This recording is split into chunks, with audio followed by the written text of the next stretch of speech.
अस्सलाम वालेकुम। आज हम स्टार्ट करने जा रहे हैं एक सीरीज़ जो कि मेमोरी से मुतल्लिक होगी और हम इसमें बहुत सारी चीज़ें देखेंगे मेमोरी से मुतल्लिक। सीरीज़ स्टार्ट करने से पहले मेरा तारुफ हो जाए, इंट्रोडक्शन हो जाए। आपको पता होना चाहिए कि ये जो लेक्चर दिया जा रहा है, ये जो लेक्चर देने वाला है, ये कौन है। तो मेरा इंट्रोडक्शन है जी, नाम मेरा लतीफ़ रहमानी है और क्वालिफ़िकेशन मेरी है एमएससी अप्लाइड साइकोलॉजी और एमफिल साइकोलॉजी मेरा कंटिन्यू है। और इसके अलावा मेरा जो प्रोफेशन है teaching, speaking and training. Teacher हूँ बाय प्रोफेशन और पब्लिक स्पीकिंग का भी शौक है, उसके साथ साथ ट्रेनिंग्स भी हम स्टूडेंट्स की करते हैं। तो ये मेरा शॉर्ट सा इंट्रोडक्शन था और अब बढ़ते हैं अपने जो लेक्चर की तरफ। जब आप जब भी आप मेमोरी को पढ़ेंगे तो उससे मतलब आपके जहन में मुख्तलिफ क्वेश्चंस आएंगे। तो ये कुछ क्वेश्चंस हैं, कुछ चीज़ें हैं जो हम इंशाल्लाह इस सीरीज़ में डिस्कस करेंगे। ये कुछ क्वेश्चंस मैंने लिखे हैं। व्हाट इज़ मेमोरी, मेमोरी क्या है, importance of memory, how memory works, why we remember few and we can not remember few things. कुछ चीज़ें हम क्यों याद रख पाते हैं और कुछ चीज़ें क्यों हम याद नहीं रख पाते, ये चीज़ें देखेंगे। हाउ टू इम्प्रूव, किस तरह से इसको इम्प्रूव किया जा सकता है।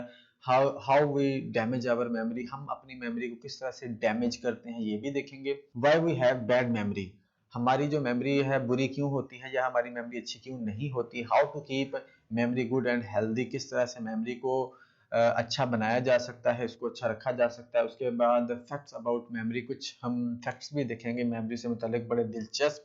ये सारी चीज़ें इस सीरीज में डिस्कस करेंगे। इसके अलावा भी कुछ क्वेश्चंस होंगे तो वो भी डिस्कस किए जाएंगे। इसके अलावा अगर आपके जहन में कोई क्वेश्चन हो तो आप कमेंट सेक्शन में बता सकते हैं ताकि उससे मुतल्लिक भी डिस्कस कर लिया जाए। इसके साथ साथ ये तमाम क्वेश्चन और इसके अलावा बहुत कुछ मेमोरी के मुतल्लिक जानना चाहते हैं तो हमारे चैनल को सब्सक्राइब कर लें और बेल आइकन को भी प्रेस कर लें ताकि जब भी हमारा कोई नया लेक्चर या नई वीडियो अपलोड हो मेमोरी से मुतल्लिक या साइकोलॉजी में किसी और टॉपिक से मुतल्लिक तो आपको उसका नोटिफिकेशन मिल जाए। तो हम आगे बढ़ते हैं इसको लेके। मेमोरी, आज की वीडियो में हम इसकी डेफिनेशन और थोड़ा सा इंट्रोडक्शन ही देखेंगे। इसके मुतल्लिक वो कहते हैं ना, इब्तदाई चीज़ें ही देखेंगे। उसके मुतल्लिक उसके बाद इंशाल्लाह इसको आगे लेके चलेंगे। तो think you awake and suddenly you do not know where you are and why you are. ये सोचें कि फ़र्ज़ करें आप सो के उठे हैं और आपको नहीं पता कि आप कहाँ पर हैं और क्यों हैं। कभी आपके साथ ऐसा हो जाए तो क्या होगी सिचुएशन। इसी तरह से same as you are on the road and you don't know where to go and why.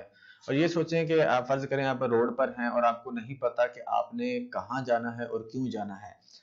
ज़रा ये दोनों सिचुएशन अपने ज़हन में लेके आएँ, आपको अंदाजा होगा कि उस वक्त हम क्या फील करेंगे। उसके बाद what comes your mind when you read और लिसन द वर्ड मेमोरी। जब आप मेमोरी से मुतालिक सुनते हैं या मेमोरी लिखते हैं या पढ़ते हैं तो आपके जहन में क्या आता है। रिमेंबर, रिकॉर्डिंग और गैदरिंग द इंफॉर्मेशन। ये आपके जहन में आता होगा कि इसका इसका मतलब है याद करना, रिकॉर्ड करना या इंफॉर्मेशन को इकट्ठा करना, ये मेमोरी है। लेकिन सिर्फ यही मेमोरी नहीं है, इसके अलावा भी कुछ है। It is not only storing और सेविंग द इंफॉर्मेशन, ये सिर्फ इंफॉर्मेशन को सेव करने से मुतल्लिक नहीं है, but it means to save everything. इसका मतलब ये है कि हर चीज को सेव करना आपका मेमोरी कहलाता है। It includes information, it includes information, ये इंफॉर्मेशन भी हो सकती है, एक्सपीरियंस भी हो सकता है, expression, colour, behaviours, attitudes, taste, relation and differences, चीजों के अंदर डिफरेंसेस वगैरह करना, ये भी मेमोरी का हिस्सा होता है। ये आपके ना सिर्फ इंफॉर्मेशन को सेव करती है बल्कि आपके जो तजर्बात, एक्सपीरियंसेस होते हैं वो भी सेव करना होता है। इसके अलावा कौन सी बात पर क्या एक्सप्रेशन देना है वो भी आप मेमोरी का हिस्सा बनाते हो। कलर, कलर को भी आप मेमोरी का हिस्सा बनाते हो, कौन सा कलर क्या है उसका मतलब क्या होता है। बिहेवियर्स होते हैं, एटीट्यूड्स, उसके अलावा टेस्ट भी हमारी मेमोरी का हिस्सा होता है। रिलेशंस, मुख्तलिफ रिलेशंस के बारे में हमें पता होता है कि माँ कौन है, बाप कौन है, भाई बहन और वाइफ कौन है, बच्चे कौन है, बेटी कौन है, बेटा कौन है। ये सारे रिलेशंस जो होते हैं ये भी हमारी मेमोरी की वजह से ही हम पहचान पाते हैं। उसके उसके बाद मुख्तलिफ चीज़ों में जो डिफरेंसेस हम करते हैं, बाप और माँ में क्या डिफरेंस है, बहन और भाई में क्या डिफरेंस है, और उसके अलावा मुख्तलिफ चीज़ों में भी डिफरेंस हम देखते हैं, वो भी हमारी मेमोरी की वजह से ही होता है। उसके बाद कुछ डेफिनेशंस हैं जो मुख्तलिफ एक्सपर्ट्स ने, साइकोलॉजिस्ट ने दी हैं। सबसे पहली definition according to Feldman, memory is defined as, Feldman थे जिन्होंने ये डेफिनेशन अपनी एक बुक में दी थी जिसका नाम था जिसका नाम अंडरस्टैंडिंग साइकोलॉजी, जो उन्होंने 1993 में लिखी थी। इसमें उन्होंने डेफिनेशन की, the process by which we encode, store और retrieve information is called memory. वो कहते हैं ये वो प्रोसेस होता है जिसमें हम इनकोड करते हैं, इनकोड करने के बाद स्टोर कर लेते हैं और उसके बाद वक्त आने पर या जरूरत पड़ने पर इंफॉर्मेशन को हम रिट्रीव कर लेते हैं, इसको मेमोरी बोला जाता है। इनकोड क्या होता है? इनकोड का मतलब होता है किसी चीज के साथ किसी को लिंक कर देना, इस तरह से वो आपकी मेमोरी का परमानेंट हिस्सा बन जाता है। मिसाल के तौर पर अगर आपकी डेट ऑफ बर्थ, आपके फर्ज कर लेते हैं कि आपके किसी दोस्त की डेट ऑफ बर्थ 1 जनवरी है, यानी कि फर्स्ट डे ऑफ ईयर है। अगर आपने इसको याद रखना है, वो बहुत अच्छा दोस्त है आपका, अब आप इसको याद रखना चाहते हैं उसकी बर्थडे को, तो आप इसको लिंक कर देंगे कि फर्स्ट डे ऑफ ईयर, साल का पहला दिन मेरे दोस्त की बर्थडे है। अब आपने लिंक कर दिया फर्स्ट डे ऑफ ईयर, अब ये आपको पूरी जिंदगी नहीं भूलेगा, आपने इनकोड कर दिया इसको, उसके बाद अपनी मेमोरी में स्टोर कर लिया। जब भी आपको इसकी जरूरत पड़ेगी, आपको पता चले, आपको अपने ये जानना होगा कि आपके उस दोस्त की बर्थडे क्या है, तो फौरन आपको याद आ जाएगा फर्स्ट डे ऑफ ईयर, तो आपने इसको इनकोडिंग करके स्टोर कर लिया और वक्त आने पर आप इसको रिट्रीव भी कर सकते हैं। उसके बाद अकॉर्डिंग टू हिलगर्ट एंड एटकिंसन, ये डेफिनेशन दी थी, टू एक्सप्रेस और display the science of reaction already learned at the present time means remembrance. वो कहते हैं याद, वो रिएक्शंस का शो, उन रिएक्शंस को शो करना है जो हमने पहले से सीखे हुए होते हैं, इसको याद कहते हैं या मेमोरी कहते हैं। ये डेफिनेशन थी अकॉर्डिंग टू हिलगर्ट एंड एटकिंसन। उसके बाद वुडवर्थ और मार्कस ने भी 1965 में एक डेफिनेशन दी थी, a mental power which consist in learning, retaining and remembering what has previously been learned. वो कहता है कि मेंटल पावर होती है जो किस पर मुश्तमिल होती है, कंसिस्ट होती है इन लर्निंग, लर्निंग के अंदर, retaining and remembering what has previously been learn, जो पहले से हमने याद किया हुआ है उसको सीखना, उसको स्टोर करना और उसके बाद उसको याद कर लेना, वो मेमोरी कहलाता है। According to Cicero, memory is the treasure and guardian of all things. ये साइसेरो ने डेफिनेशन दी थी बड़ी अच्छी। वो कहता है कि जो मेमोरी है, याद है, ये एक खजाना है और तमाम चीजों की मुहाफिज है। Treasure and guardian of all things, जितनी भी हमारे साथ एक्सपीरियंसेस होते हैं, जितनी भी चीजें होती हैं, उनका खजाना और याद जो उसको उसकी मुहाफिज होती है। ये साइसेरो की डेफिनेशन थी। उसके बाद इंपॉर्टेंस ऑफ मेमोरी, मेमोरी की इंपॉर्टेंस देखते हैं कि इसकी इंपॉर्टेंस क्या है हमारी लाइफ में। अ डे विदाउट मेमोरी, अगर हमारी मेमोरी ना हो, याद ना हो चीजें हमें, तो हम हमारा एक दिन भी गुजारना मुश्किल हो जाए, हमें ना पता चले कि हमने दिन के अंदर क्या करना है और हमारा काम क्या है और हमें क्या कुछ करना चाहिए, हमें बिल्कुल भी अंदाजा नहीं होगा कि हमारी रूटीन्स क्या हैं, हमारा एक दिन भी गुजारना मुश्किल हो जाएगा मेमोरी के अंदर। हम जो दिन में जितने भी काम करते हैं, जितनी भी चीजें करते हैं, जितने भी काम परफॉर्म करते हैं, वो मेमोरी की वजह से ही करते हैं, क्योंकि वो सारी चीजें हमारी मेमोरी के अंदर स्टोर होती हैं। We remember our past, memory की वजह से ही हम अपने पास्ट को याद रख पाते हैं, अपने माजी को याद रख पाते हैं। अगर मेमोरी ना हो तो हम अपने माजी को याद ना रख पाए, और जब हम माजी को याद नहीं रख पाएंगे तो हम आगे भी जिंदगी में नहीं बढ़ सकते, क्योंकि पास्ट ही हमें बुनियाद फ्राहम करता है, बेस फ्राहम करता है आगे बढ़ने के लिए। वी प्लान आवर फ्यूचर, ये वही बात है कि अगर आपकी मेमोरी नहीं होगी, आपके पास पास्ट के एक्सपीरियंसेस नहीं होंगे, नॉलेज नहीं होगा, इंफॉर्मेशन नहीं होगा, तो आप अपना फ्यूचर भी प्लान नहीं कर पाएंगे, आपको नहीं पता चलेगा कि आपने फ्यूचर के अंदर क्या करना है। तो ये मेमोरी हमें फ्यूचर को प्लान करने में भी बड़ी मदद देती है। उसके बाद डेली रूटीन, पहले मैंने बताया कि आपकी जो डेली रूटीन्स होती हैं, ये उसी पे डिपेंड करती हैं, जो आपकी चीजें मेमोरी के अंदर पड़ी होती हैं, आपको पता होता है कि आपने रोज क्या काम करना है। जैसे हमें सोना होता है, खाना होता है, नहाना होता है, उसके साथ साथ हमने जितने भी हमारे डेली रूटीन के काम होते हैं, वर्जिश हो गया, स्टडी हो गया, खेलना हो गया, ये सारी रूटीन होती है हमारी। अगर ये हमारी मेमोरी ना हो तो हमें ना पता चले कि हमने कौन सी चीज कैसे, कब और कहाँ करनी है। ये मेमोरी से मुतालिक एक हमारे पास केस स्टडी भी है, हम आगे जाके इसको इंशाल्लाह डिस्कस करते हैं। We can't talk without memory, जी ये बहुत दिलचस्प चीज है। जब भी आप किसी से बात करते हैं तो ये सिर्फ मेमोरी की वजह से ही आप बात कर रहे होते हैं, आप को ये पता चलता है कि आपने किस वक्त कौन सी बात करनी है, किस सवाल का कौन सा जवाब देना है, किस बात पे क्या रिएक्ट करना है, क्या रिएक्शन देना है, ये मेमोरी की वजह से ही पॉसिबल होता है। अगर मेमोरी ना हो तो आपको नहीं पता चलेगा कि आपने कौन सी बात पे क्या आंसर करना है, क्या रिएक्शन देना है। हु वी आर, हमें खुद के बारे में पता चलता है मेमोरी की वजह से, याद की वजह से। अगर हमारी मेमोरी ना हो तो हम खुद के बारे में भी अवेयर नहीं हो सकते। हमें नहीं पता चलेगा कि हम कौन हैं और हमारी खूबियां क्या हैं, हमारी खामियां क्या हैं, हम किस मुल्क में रहते हैं, हम किस घर में रहते हैं, हम किस फैमिली का हिस्सा है। ये हमारी मेमोरी की वजह से ही पॉसिबल होता है, हमें जो पता चलता है। रिलेशन रिकग्निशन, हमें मेमोरी की वजह से ही हम रिश्तों के अंदर फर्क कर पाते हैं। हमें पता चलता है कि माँ कौन है, बाप कौन है, माँ का दर्जा क्या है, बाप का दर्जा क्या है, इन दोनों में डिफरेंस क्या है, बहन कौन है, भाई कौन है, उसके बाद रिश्तेदार कौन है, हमारे हमसाए कौन है, ये सारी चीजें, हमारे दोस्त कौन है, दुश्मन कौन है, ये हमें मेमोरी की वजह से ही पता चलता है। क्योंकि मेमोरी में हमारे तमाम एक्सपीरियंसेस पड़े होते हैं, नॉलेज पड़ा होता है, इंफॉर्मेशन पड़ी होती है, और ये सारी चीजें उसी के अंदर आती हैं। तो ये सारी चीजें हैं, अगर मेमोरी ना हो तो ये सारी चीजें भी पॉसिबल नहीं हो सकती। इससे आपको मेमोरी की इंपॉर्टेंस का पता चल सकता है, आप इससे अंदाजा लगा सकते हैं। जी, ये है हमारे पास एक केस स्टडी है, केस ऑफ क्लाइव वेरिंग। इसके बारे में है, हम आगे जाके इसको डिटेल में देखते हैं।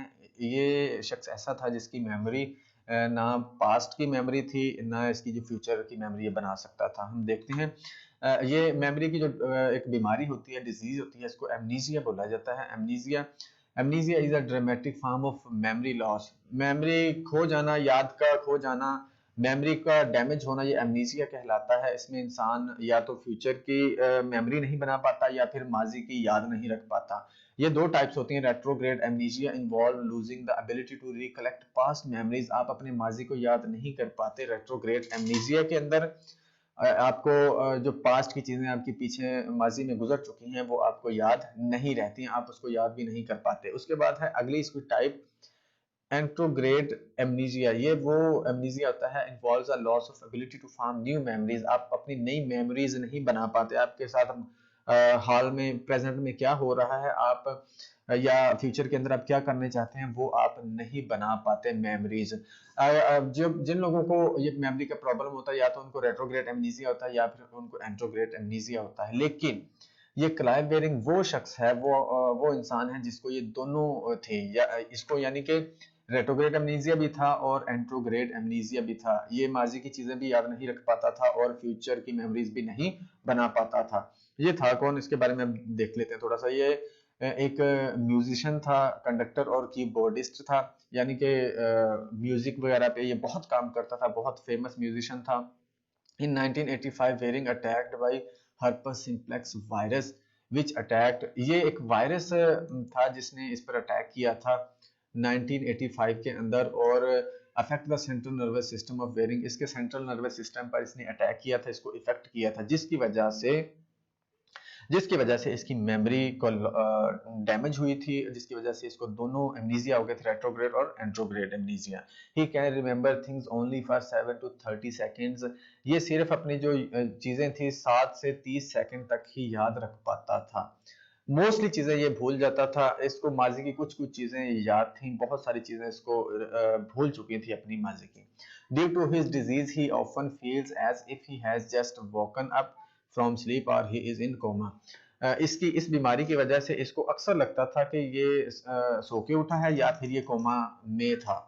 इसको इस तरह से लगता था, यानी कि इसको जब कुछ याद ही नहीं था तो इसको ऐसे ही लगता था कि ये सो के उठा है, यानी कि ये सोया नहीं था, सोया नहीं होता, लेकिन इसको लगता था कि जैसे मैं अभी भी सो के उठा हूँ। जब हम सो के उठते हैं तो हम थोड़ा सा ना फील करते हैं कि हमें कुछ समझ नहीं आ रही, कि कुछ याद नहीं आ रहा, और यह इसको लगता था कि ये कोमा में था। हाँ, जब इससे इस शख्स से क्वेश्चन किया गया, इंटरव्यू किया गया था एक डॉक्यूमेंट्री के लिए, तो इसके जो तासरात थे वो इस तरह थे। इससे क्वेश्चन किया गया, इज इट वेरी हार्ड, कि आपके लिए बहुत मुश्किल होता है ये आपका जो मेमोरी का प्रॉब्लम है? तो उसने बोला, no, it's exactly the same as being dead. वो कहता है कि ये बिल्कुल मरने की तरह है, एक मौत की तरह है, विच इज नॉट डिफिकल्ट, जो मुश्किल नहीं होता। यानी कि जब बंदा मर जाता है तो उसके लिए वो कुछ मुश्किल नहीं रहती, ना आसानी ना मुश्किल। To be dead is easy, वो कहता है मरना बहुत इजी है, बहुत आसान है। You don't do anything at all, आप कुछ नहीं करते। यू कांट डू एनीथिंग, आप कुछ नहीं कर सकते। व्हेन यू आर डेड, जब आप मर चुके होते हैं। इट्स बीन द सेम, ये बिल्कुल उसी तरह से है। वो कहता है कि ये मेरे लिए ऐसे है जैसे बंदा एक मरा हुआ होता है, एक डेड बॉडी होती है जिसने कुछ नहीं करना, ना वो कुछ कर सकती है, मेरे लिए ऐसे ही है। मुझे कुछ पता नहीं चलता और ना मैं कुछ कर सकता हूँ, ना सोच सकता हूँ, ना समझ सकता हूँ। एक और क्वेश्चन इससे किया गया, do you miss your old life? वो कहता है yes but I have never been conscious to think that. लेकिन वो कहता है कि मुझे उसके बारे में पता नहीं है, so I have never been bored और अपसेट। लेकिन वो कहता है इसी वजह से ना मैं बोर होता हूँ ना मैं अपसेट होता हूँ, क्योंकि मैं उसके बारे में कॉन्शियस ही नहीं हूँ कि मेरे पास्ट में क्या हुआ है मेरे साथ, इसलिए ना मैं बोर होता हूँ ना मैं अपसेट होता हूँ। I have never been anything at all, it's exactly the same as death, ये बिल्कुल मौत की तरह है। नो ड्रीम्स इवन, ना मुझे ख्वाब आते हैं, day and night the same, वो कहता है मेरे दिन और रात एक जैसे होते हैं। इस केस की वजह से आप अंदाजा लगा सकते हैं मेमोरी की अहमियत का, कि वो कहता है कि मुझे बिल्कुल ऐसा लगता है कि जैसे मैं एक मरा हुआ इंसान हूँ, ना कुछ मुझे फील होता है, ना मैं बोर होता हूँ, ना मैं अपसेट होता हूँ, ना मैं खुश होता हूँ, ना मैं नाराज होता हूँ। जब आपके पास मेमोरी ही नहीं है तो आप रिएक्ट कैसे करेंगे, आप फील कैसे करेंगे, आप सोचेंगे कैसे? तो मेमोरी की अहमियत का आपको इस केस से अंदाजा हो गया होगा। अब ये एक शॉर्ट सी डेफिनेशन आपके लिए, फ्लैश बल्ब मेमोरी, ये इंटरेस्टिंग भी है। A unique and highly emotional movement may give rise to a clear, strong and persistent memory called flash bulb memory। ये वो मेमोरी होती है जो आप के इमोशंस के साथ जुड़ी होती है, जिसके साथ आपका इमोशनल मूवमेंट जुड़ा होता है। जब वो आपको याद आता है या आपके सामने कोई जिक्र करता है तो आपको फौरन वो सारी चीजें आपकी मेमोरी के अंदर, आपके माइंड के अंदर घूम जाती हैं, आपको याद आ जाती हैं। मिसाल के तौर पर फ्लैश बल्ब मेमोरी में अगर मैं बोलूं कोरोना वायरस, तो आपको फौरन याद आ जाएगा कोरोना वायरस और लॉकडाउन याद आ जाएगा, उसके बाद मास्क याद आ जाएगा, डेथ याद आ जाएगी, अमवात याद आ जाएंगी। ठीक है, ये सारी चीजें आपको फौरन याद आ जाएंगी जब कोरोना वायरस बोला जाएगा। और आपको वो 2020 या 2019 दिसंबर 2019 में वो अपीयर हुआ था फर्स्ट उसका केस, यानी इसको फ्लैश बल्ब मेमोरी कहते हैं। इसी तरह से अगर हम 9/11 की बात करें तो आपके जहन में सारी चीजें घूम जाती है। 9/11 को क्या हुआ था, दो टावर्स के अंदर जहाज टकराए थे, इसी तरह से वो कहाँ हुआ था, अमेरिका में हुआ था, उसके बाद पूरी दुनिया किस तरह से चेंज हो गई थी, ये सारी चीजें आपको याद आ जाती हैं। तो ये था जी आज का थोड़ा सा इंट्रोडक्शन मेमोरी से मुतालिक, इसकी डेफिनेशन से मुतालिक। इंशाल्लाह अगली वीडियो से हम इसकी टाइप्स वगैरह और इसके मजीद जो हमने क्वेश्चन देखे थे उनसे मुतल्लिक डिस्कस करेंगे, और ये भी देखेंगे कि हम अपनी मेमोरी को किस तरह से इम्प्रूव कर सकते हैं, किस तरह से बेहतर बनाकर उसको यूज कर सकते हैं अपनी स्टडीज में, अपनी डेली लाइफ में। तो आज के लिए इतना ही, हम मिलते हैं नेक्स्ट वीडियो में। और अगर आप इस तरह की मजीद वीडियोस को हासिल करना चाहते हैं तो इस चैनल को सब्सक्राइब कर लें और बेल आइकन को भी प्रेस कर लें। तो मिलते हैं नेक्स्ट वीडियो में, तब तक के लिए अल्लाह हाफिज।